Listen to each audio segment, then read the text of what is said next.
Hi everyone, welcome back to Bodhi Tree Buddhism, continuing today with class 14 of The Way to Buddhahood by Venerable Master Inshun. My name is Matt Osborne. I'm coming at you live here from Oxford, but of course you could be tuning in from anywhere in the world, and maybe some of you are watching via YouTube. So wherever you are, whenever you are, welcome along. We're continuing with our content today, picking up from last week, and we're still looking at this big question of right view, what constitutes a right view for Buddhists within what's known in our text here as the Dharma common to the five vehicles. In other words, it's just basic Buddhism for everyone, irrespective of one's intention or one's motivation for practice, whether you are a Mahayana Bodhisattva aspirant, whether you are looking to liberate yourself from cyclic existence, whether you're just thinking, I'm just here to practice Buddhism to get some stress relief in my life and try to find some happiness, all of this material has its foundation in the Dharma common to the five vehicles. So let's just jump on in and see what we've got in our text today. I'm going to do a little bit of a review because this section's kind of long, it's a bit dense. I make no apologies for that because I think this material is like super important. So we've been looking at this question of like right views.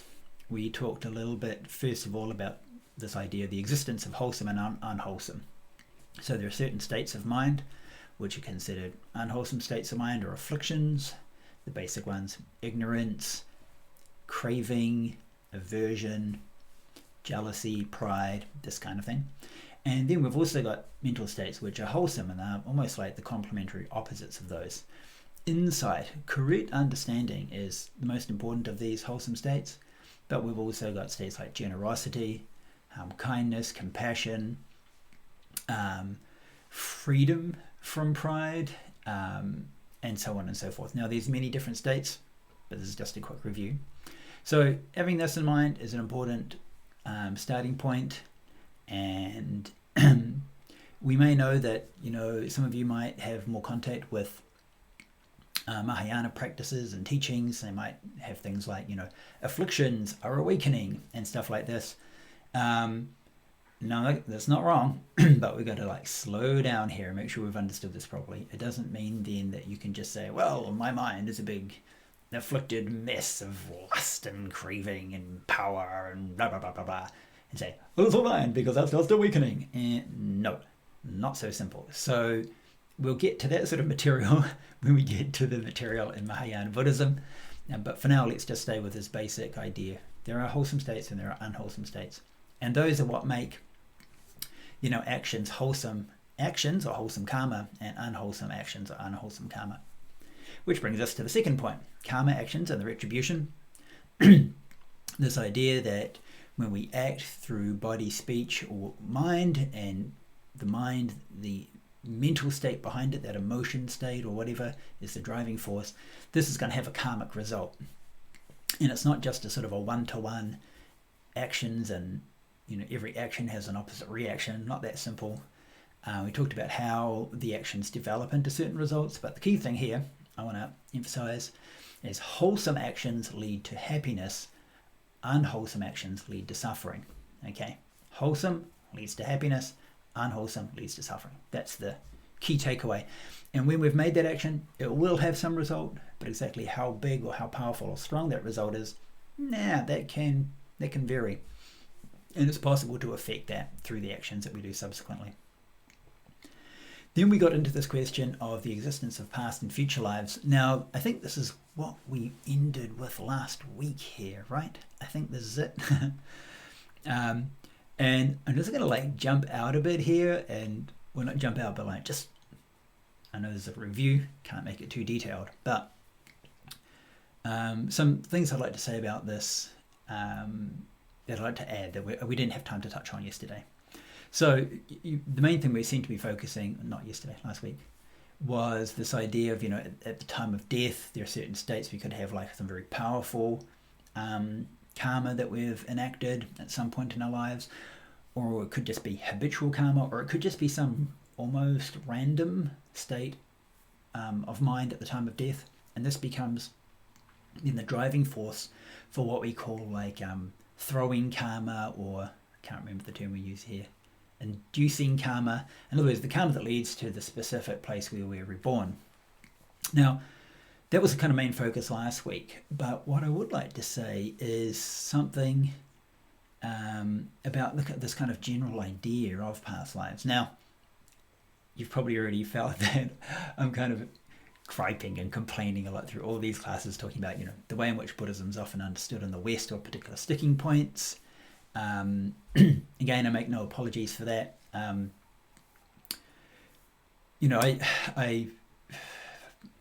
some of you know who I am, but maybe for those of you who don't, just kind of a little bit of background. I'm teaching these classes in English. As you can see, I'm using a classic modern Chinese text. Most of my Dharma practice and experience comes through the Chinese traditions, and most of my teachers, be they monastic teachers or be they even my academic teachers, were they're most from Taiwan, China, from Sri Lanka, and the like. So people who come from these very traditional Asian Buddhist cultures and traditions. So that's where I've got most of my influence of Buddhism from. But I know that when I'm teaching in English, say at the moment here I'm teaching at Oxford, quite a few of my students are Europeans, and not all of them. But particularly my undergrad students, and I've taught a lot of like undergrad level students, particularly from like North America as well. And I see the way in which they understand Buddhism, and I see the way in which Buddhism is generally understood in Asia, and there's these gaps. So this is just something I like to sort of focus on. I want people to have a quite a genuine and authentic representation and understanding of Buddhism. I mean, I've got my own take, of course. I'm not going to claim that I speak for original Buddhism or authentic Buddhism, but I do know that a lot of people that can only rely on the English are getting there's a very modern Western interpretation of Buddhism, and believe me, it's got its own little weird angles and biases and whatever. So one of the big things, of course, is rebirth. Now, often people, again in the West, will sort of say, "Oh, but isn't rebirth just something that the Buddha, he just believed in it because that was part of his culture?" First of all, that's not actually necessarily so. People say, but the Buddha was born a Hindu because he's born in India, and Hindus believe in rebirth. Therefore, the Buddha had this belief just simply because that's the culture he was born into. And if I put on my scholar hat, put on my professor hat, wave my little Buddha Studies PhD around, I say, well, it's not that simple at all, because at the time when the Buddha lived, you don't have Hinduism. This whole word Hinduism comes much later. And the beliefs that were around at that time, what we might call Vedic Brahmanism, didn't have this belief in rebirth really at all. This belief comes from two main religions. One's Jainism and one's Buddhism. Now later on, over many centuries, right? I mean, we're talking a huge length of time, many centuries, what we later would call Hinduism adopted this belief into itself. This was a very powerful idea that was taken up by the majority of religious traditions in India at that time. But it wasn't something that was clearly pre-existing in India before sort of Buddhism and Jainism, that the Buddha then just took up this idea because it was the culture. There were many other teachings and teachers at the time of the Buddha that didn't have this belief, and he could have happily just not adopted it at all. So we have to be very careful about that belief, and then sort of saying, therefore it's not essential to Buddhism, or we can discard it. The other flip side for many people is just simply discussing, well, what's the evidence for it? I remember one of my mentors is one of my Western Buddhist mentors, and he'll always say he's very sympathetic to Buddhism. He thinks Buddhism's got a lot of value to say, but some key beliefs like rebirth. And he says, where's the evidence? Now I went through a phase of sort of asking this myself. There is evidence. We have to be careful what we mean by evidence, because we can't, in many ways, the usual criteria of materialist science, it's like almost impossible to prove it just simply by the ways in which these criteria are set up. I'm going to go into that now. But there is a lot of other very interesting information and data.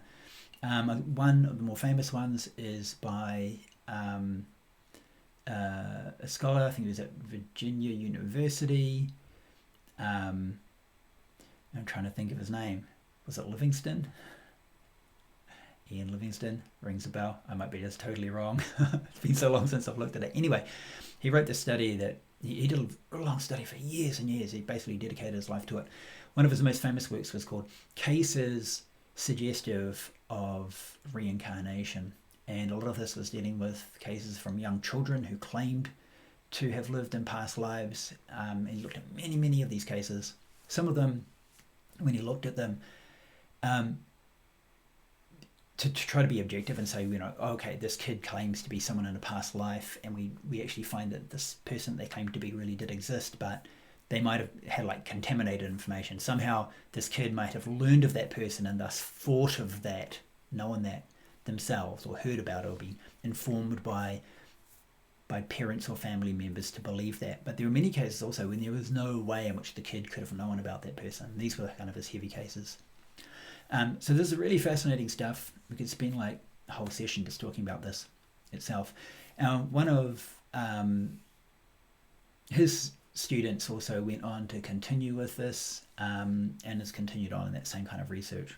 Again, suggestive, because how do you actually like prove that? Okay, but if you look at the evidence, it's like enough to really make you think, hey, it's a big question. Another really important thing to look at is study of near-death experiences, NDEs. This is not so much for like past lives, but more, so past lives are when you're talking about like from the past life to the present life, but NDEs are more of a case of, well, what happens at death, variously defined, what comes after that. In many cases, again, and people have done some very serious and very proper scientific studies on this. The brain death, absolutely just everything shut down. Every medical definition of death, it's not just the heart stopped, totally dead. No brain signals at all. People being resuscitated and claiming to have various experiences that can't have been through their sense organs, because their sense organs in their brains were shut down. So how did they know about this? Implies, for example, the ability to be conscious or cognizing without the use of the physical senses. So some kind of disconnect between this belief of us being purely physical things and consciousness as being something that might work through the senses, but can be independent of the senses, and also some of the experiences that they have. And there's a few works that have been written on this, many, many studies. And many of these studies indicate like a similar process, a shutting down of the senses, the sort of the bright light, the tunnel, moving through the tunnel, experiencing some very powerful, shall we say, religious or spiritual force, variously defined, and what happens there. But of course, all these NDE cases are people that have then actually had their bodies physically resuscitated, and they come back this way rather than going through and being reborn or reconceived. Okay, it's a bit of an aside, but this is definitely something that's worth looking into. If this is kind of a sticking point for you and you're thinking, well, I can't like Buddhism, but some of these beliefs I can't kind of buy into, where's the evidence? Please go check out the evidence, okay? Please do check it out. Okay, that's what I wanted to say that I didn't say last week, but I do want to say this week. Okay, I think we kind of finished up there, right? I think that's it. So then the next section that we're looking at today is then the implications of if we've got like this idea, we've got wholesome states of mind, unwholesome states, we've got this process of karma, actions, and one life that lead to results either in the same life or future lives. We therefore have multiple lives, from past lives to the present, but also from the present life to the future lives. Then this brings us, to another distinction. So up until this point, we're just basically establishing, in Buddhist terms, samsara. There is samsara, there is continuous cyclic existence.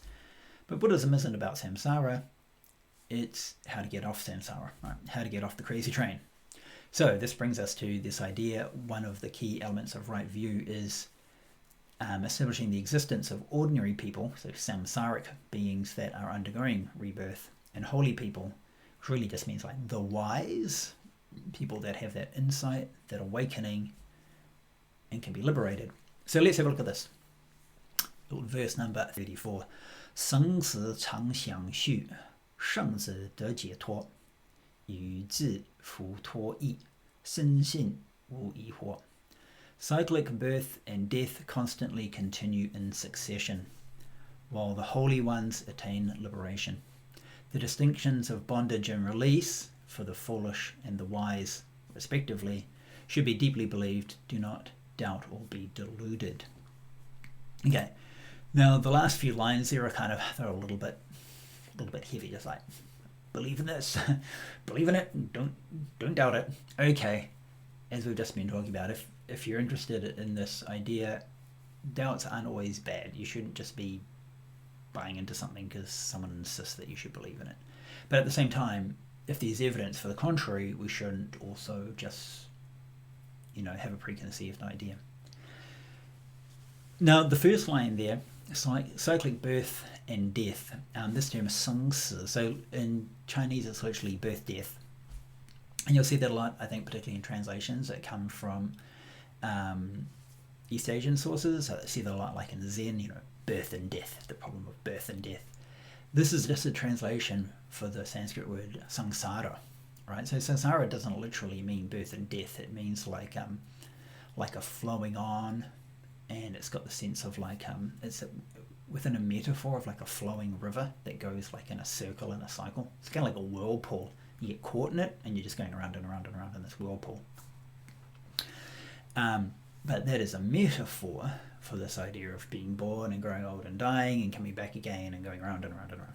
So it's this cyclic flow. Metaphorically, it means ongoing cyclic birth and death. And it constantly 相续. So 相续 just means like kind of continuous without interruption. So one life ends and the next one starts, and that continues on until whatever point where that ends, and then the next one starts, etc., etc. It's just continuous in succession. That's regular beings. However, the 圣子得解脱, the wise or the holy, and here this is this Indian word, Aryan. So I think we've talked about the word Aryan before, have we? I hope so. I'll just mention it briefly. Usually gets translated as noble in English, but this is kind of I think it's a bit of a misnomer. One of the reasons why it gets translated this way, so this term Aryan, and then we just, I know this gets used in kind of white supremacist stuff. We're not talking about that. That's complete BS. So this term Aryan, one of the reasons why it gets translated as noble is that if you went to India now, so if you imagine when the British are occupying India, Aryan's used for the higher castes, so the Brahmins, for example. And so when the British are then seeing the social strata and the caste system in India, Arya is used for the higher ranks in English, the higher ranks in a society, British society, back in Victorian or pre-Victorian, they're the nobles, right? So Arya means noble in a social sense. But definitely, even for Brahmanism, to be honest, the Brahmins are the highest rank, but that's not the main point. But within Buddhism, it's not about being noble. The English word noble also has connotations of a heritage, like your family lineage, which the Buddha says is a complete waste of time. One is not a noble because your family is noble. One's a noble because you have character, you have virtue. Or to say a gentleman is not a gentleman because their father was a lord and their mother was a lady. One is a gentleman because one has proper behaviour. And you could be a lord or a lady or a prince and be a complete scumbag. Or you could be a street cleaner and whatever the lowest job you could think of and be a true gentleman or a gentlewoman because one has good character. Okay, anyway. So, in the Buddhist sense, it's to be an Aryan means to have wisdom, which of course means you've got virtue. One needs the virtuous base to be wise, and if one is wise, one will also live virtuously. So I like to translate this term as holy, and Christian connotations be damned. Okay, as holy, there's the best term for it, or wise. And the Chinese could see that as well. You can maybe see on the screen there, 圣子 second, like first line, but second part. Sung just means like the wise one, the sagely one in Chinese. So the Chinese knew it doesn't mean social status and noble. It means the wise and the virtuous. So the wise and the virtuous, due to their wisdom, attain liberation from this cyclic birth and death. So there are distinctions between those who are foolish and therefore in bondage, and those who are wise and therefore released from this cycle. That's the distinction.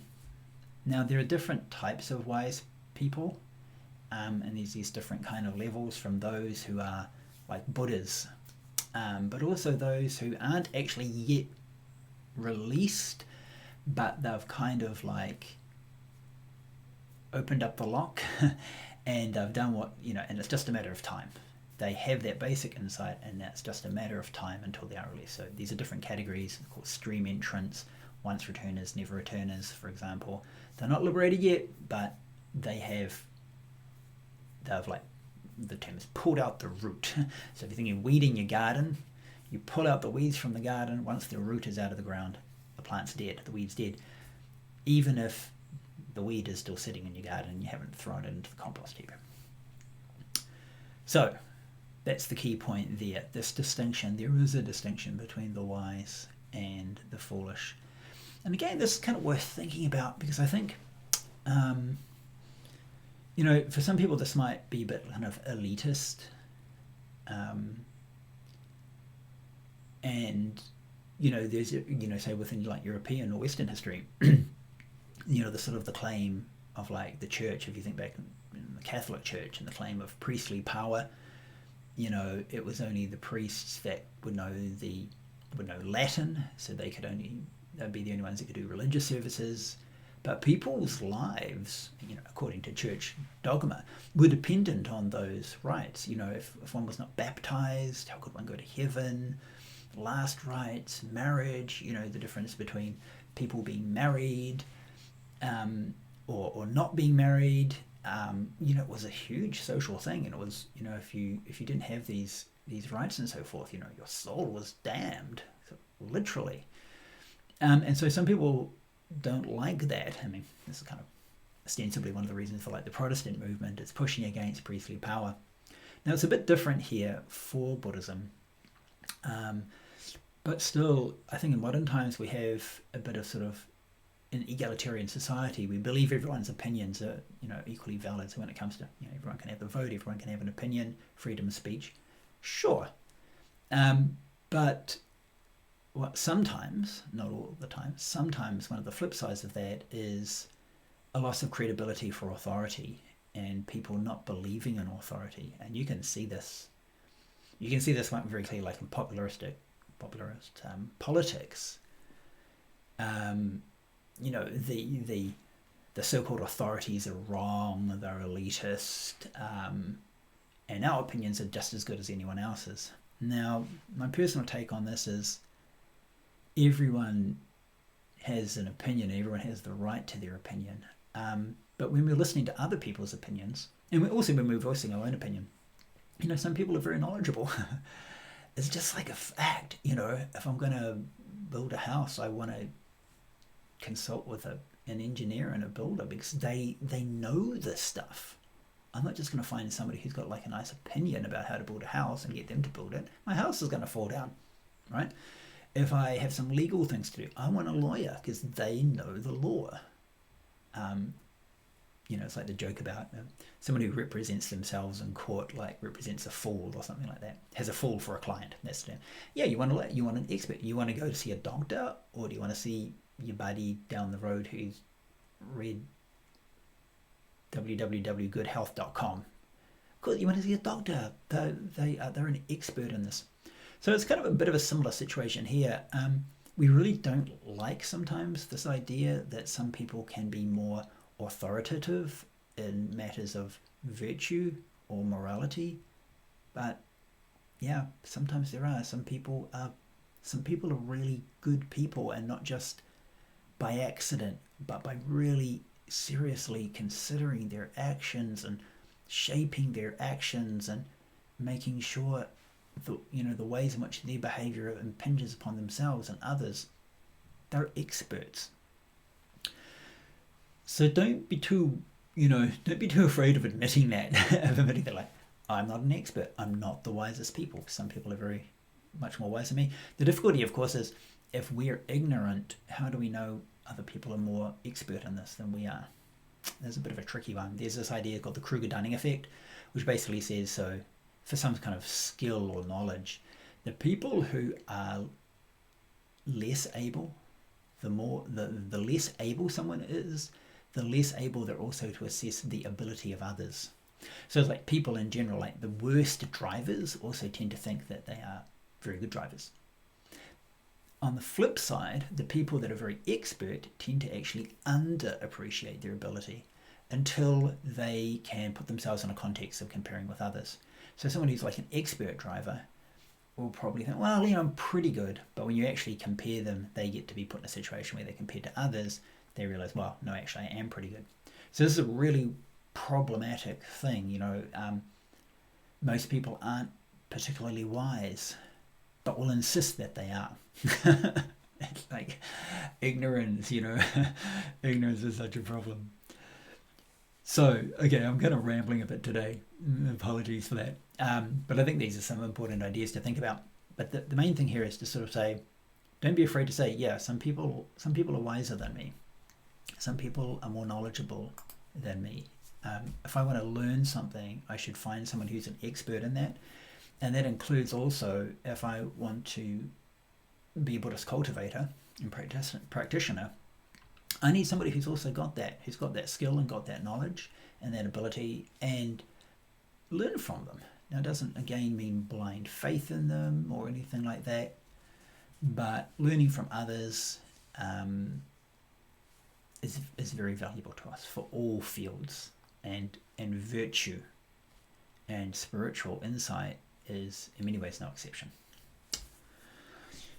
Okay, wow, I've kind of got on a bit today, but I think some key ideas. The next section, which we'll start on next week, maybe we can just finish this single little half verse here. The next part is the existence of the 5 destinies. Of course, that goes along with this idea of like cyclic existence and belief in cyclic existence. So there we go, verse 35, 了转无曲中心心多苦迫. Circling within the 5 destinies, the body and mind undergo much suffering and oppression. Okay, the first bit here, this term here, 了转, 了 is literally like flow, and 转means to like go around. Here I've translated as circling. This is actually a slightly different, quite a bit less common Chinese translation for samsara. So we talked earlier about birth and death, which is the non-metaphorical sense. 了转 is the more original sense of this term samsara, this flowing and revolving process that birth and death is, samsara is. You buffeted on the waves of our own karma, but kind of ultimately just going around in circles, right? From birth and, growing up and getting old and dying and coming back and doing it all again in different forms and different ways. 无趣 is the gutties, the general categories of rebirth. Now, some Buddhist systems use, I should unhighlight that. Some Buddhist systems use 6 and some use 5, but they're the same content, it's just a different matter of categorization. So the 5 are from the top to the bottom, the gods, the devas, and the humans. And these are like and the other systems then add in the middle kind of the ashuras, which are kind of like the titans, shall we say, the sort of like gods, like godlike creatures from a human perspective. These are the higher realms. And then below the humans, you've got the animals, the spirits, often translated as the hungry ghosts. Literally, it means ancestors. The shades of the dead, if we can use the sort of the Greek idea, the shades. And then the last one are the really suffering ones, the beings in hell. So we as unliberated, foolish living beings are constantly circling and flowing within these different realms of rebirth, and be reborn here and then here, and and throughout this whole process we experience a great amount of physical and also mental suffering, pain, oppression, anguish, and that can be from just out and out torture to just subtle forms of feeling generally oppressed and out of sorts. The next bit, then the text goes in and talks about, as you can see from the heading, the 3 lower destinies, and then also the 2 or 3 higher destinies, and that will be what we'll be covering in the next week. Oh, that's my phone. Sorry about that. So I think that's probably about time to wrap it up for now. Thanks for joining us. Maybe I should go onto Facebook and see if there's any comments. I can't see any comments so far. If you've got some comments, throw them in the comments box. I'll be happy to chat, or you can send me a message just through Messenger. I'm happy to chat there too. So for now, let's wrap it up here. We're only really starting into our Dharma, the common Dharma for the 5 vehicles. We've got a fair bit to go. Right view is an important one, so it's worth spending a bit more time on it. Okay, thanks everyone. I'll see you again next week. Take care.